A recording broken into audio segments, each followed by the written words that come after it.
Александр Гульнев нәселендә барды төзүчеләр. Һөнәри юлын 86 елда Нурлат өлкәннәр һәм инвалидлар өчен интернат йортын төзеп башлый ул. Аннан йортлар, кибетләр салуда катнаша. Хәзер күп катлы йортларга капиталь ремонт ясый.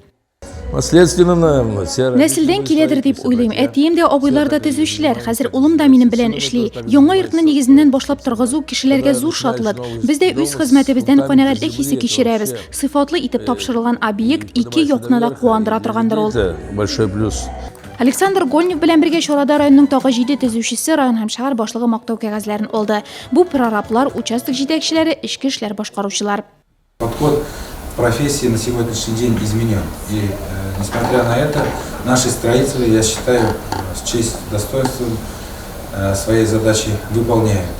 От всей души, от имени главы нашего района Ахметшина Ивана Салимовича, от Совета муниципального образования, от всех наших сотрудников, разрешите вас поздравить с праздником, пожелать вам больших успехов, творческих успехов, крепкого здоровья и благополучия вам и вашим семьям.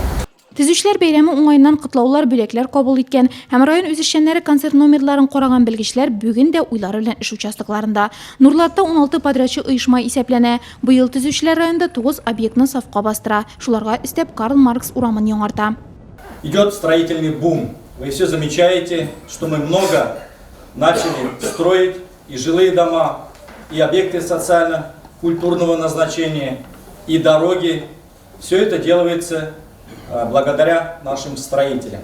Бүген район төзүчеләреннән торган делегация район башлыгы Алмаз Әхмәтшин җитәкчелегендә төзүчеләр көненә багышланган республика чарасында катнашты.